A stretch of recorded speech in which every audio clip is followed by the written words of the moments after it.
Well, for me, what stuck out was number one, the best player at the combine was Saquon Barkley, no question about that. And I think the Cleveland Browns should draft him first overall. I don't care how many quarterbacks and how many mistakes they've made in the draft. Take Barkley. But the best story was Shaquem Griffin. And not only was he the best straight, but he was also turned out to be a player too. And every year there's a lot of big stories at the combine. But this was a football player who proved himself to be a football player, and that made just a perfect ending to his combine week. You know what every GM and coach and front office personnel guy did after that combine is they went back to their respective cities and they said, okay, I got to throw in some more film on Shaquem Griffin. Because when you have a linebacker that weighs 227 pounds, runs 4.38, now you've got to go back to the tape. See, does he play that Does he play that fast? You know, he was, sure. You know, his conference's defensive player of the year in 2016. So I bet the film is going to match what they saw in Indianapolis. I wouldn't be surprised at all if he comes off the round and fourth round, fifth round, somewhere right in that, maybe even higher. In Central Florida, I think he played on a pretty good football team too. I think he told everyone. I think so. Yeah. Okay. He made that very Not clear. bad. Maybe self-declared national champions there. And when we talked about it on our live stream in Indianapolis, he hadn't yet run the 40. We talked about his 20 bench press reps that he put up with the prosthetic arm there, and then he goes out and runs that incredible 40, the fastest 40 for a linebacker since I believe 2003. So it wasn't just impressive for who he is and the obstacles that he's overcome. It was impressive for a linebacker flat out. Yeah, you know, and I think there are some other impressive performances in Indy too. You know, Marcus Davenport. I think there are a lot of questions about, you know, his athleticism, how he fits. Does the tape match the numbers? And he went and performed terrifically. Will Hernandez, the guard out of UTEP, did really well. One guy that I think really helped himself, and this is a really deep, talented running back class, but I thought Nick Chubb had a really good combine. You know, here's a guy whose tape looks right, and then he went at 227 pounds, matched Saquon Barkley with 29 reps on the bench press. He had over a 10-foot broad. He had a 39.5-inch vertical. When you talk about running backs, that's talking about explosiveness, you know, that vertical. And then he went and ran 4.52, which I think was a good time at his size. You know, he's a one-cut north and south runner, and I thought he, you know, put himself in the upper echelon of the running back class with that performance. Yeah, I mean, clearly top of the day two class, I think, you know, which is the second round. And one thing about him, look, he ran to daylight, he made his own daylight, and he was one of those kids, and you see this a lot of times, where they get their chance early. There was a suspension, there was some injuries at Georgia, and he stepped in, he started 8 games and ran for 1,500 yards. So there was a guy who was prepared to take advantage of his opportunity right from the beginning. One thing that surprised me, and I think maybe people have kind of gotten smarter covering the combine. He's from Georgia. The Detroit Lions are looking for a running back, but nobody got into the Matthew Stafford connection because it's vacuous. It means nothing. It just kind of passed by. You know, I think one thing with him too is, you know, he started in the SEC as a freshman, like you mentioned. He's also dealt with injury. He's also a senior, so he's played 4 years. He's seen about everything. I think there's a nice resume there, a 4-year resume with him, going through adversity, having success, having to share the load like he did with Sony Michel as a senior. I think that's going to just prepare him to be a good back in the NFL. Yeah, and he made a good point there. He and Sony Michel both independently decided to come back for a 4th year. One other thing for Chubb is that his second year, you know, sophomore year, had a very serious, they called it almost a catastrophic knee injury, rehabbed, and he was ready to go opening day, ran for I think 200 yards on opening day of his junior year. So he didn't get down. Look, you get down when you get hurt, but he pushed through it, got himself ready. Chance came again, took advantage of it. All right, so there's always guys that up their stock, that stand out during Combine Week. Did anybody stick out that really didn't perform according to expectations? I think the offensive lineman Orlando Brown is one that comes to mind. Oh, you know, look, I had him in the top. Reaction. I mean, look, full disclosure, I did my second mock draft, and I had him going like in the top 13 or 14. And I came home early from the combine, and I watched him, and you could hear that the coaches out there yelling at him, "Quit loafing."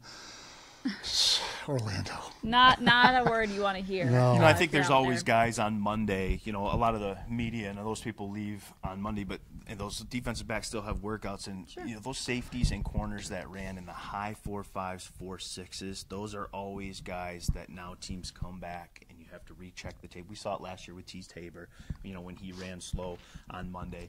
Obviously, it didn't affect him too much because the Lions thought the tape matched kind of how he played. It wasn't so much the Olympic track. Well, he ran 40. slower again, too, yeah. He did. No, no knock on him. He ran what he ran. But I think for defensive backs, that's a speed-oriented position. So all those guys that we saw run 4.6 on Monday, now the question marks are going to pop up about their pro days. Now the pressure's on for them.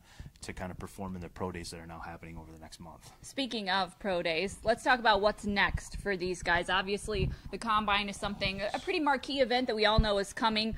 What happens in these next few weeks between the Combine and the draft that happens at the end of April? Well, I have on DetroitLions.com right now, and I'll do this every week, is the pro days to watch for that week. And it's a quick turnaround. I mean, Alabama is March 7. That's obviously a big one. They had 14 players at the Combine.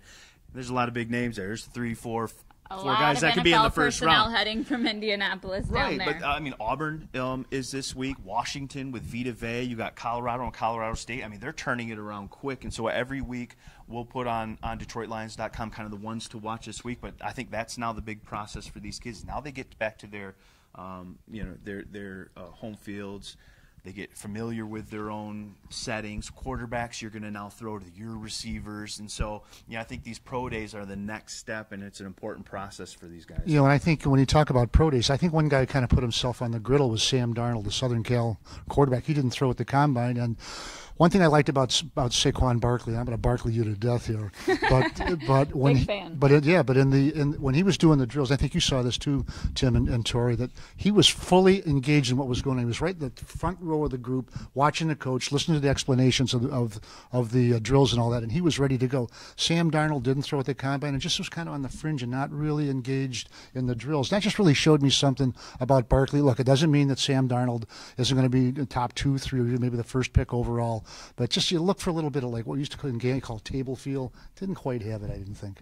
Sure. So we have the pro days, another one to think about that might be relevant to people who are also Michigan fans and Lions fans. Michigan's pro days coming up near the end of this month.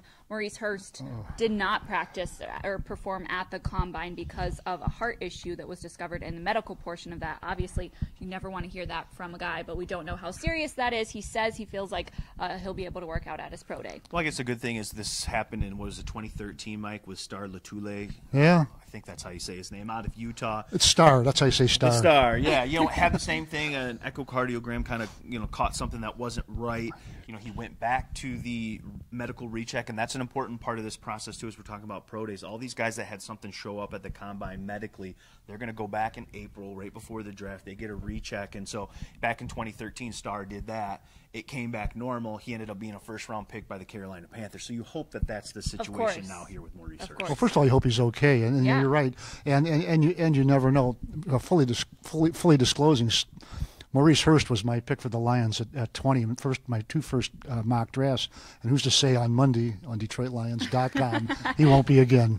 We'll see. Well, something behind the scenes that we don't hear as much about is those pre-draft visits. That kind of, happens for every single team. They can bring in a set number of guys that they actually travel out here to the facilities. They interview them. They have them meet all the staffs and everything. So that is something that's happening throughout these next month and a half or so up until the draft. So that's something to think about as well. Yeah, and some of those guys, too, aren't guys that will necessarily be drafted, or maybe they'll be drafted late, but that's when you start to now set up your post-draft free agency list, your guys that you want to target first. You'll see, maybe 5 or 6 of those guys that come in on the pre-draft visits be some of those guys, too. Yeah, right. This isn't like, gee, I've always wanted to talk to Saquon Barkley. You want to talk to guys that you might draft. And look, undrafted free agents, too. I think Tion Green might have been a guy the Lions brought in. I'm not sure about that, but somebody like that. Look, you can talk to 30 players. You're only going to draft 7 or 8. So use those other visits for guys that you might have a chance to get underneath the radar. Well, how many years now have the Lions signed an undrafted free agent to their 53-man roster? Was it been 4 years in a row? So yeah, and they've played key roles. Right, those are important pieces to the puzzle.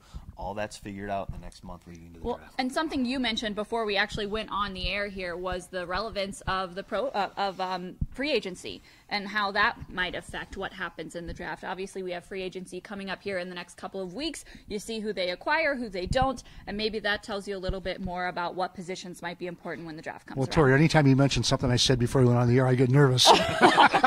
You should be. But it was clean. It really was. No, that's part of it, too. And look, we're right into a different phase now. Now you're buying players, you're paying for players, and you can fill 2, 3 big gaps. Like last year, right out of the gate, they drafted, they signed 2 offensive linemen, T.J. Lang and Rick Wagner.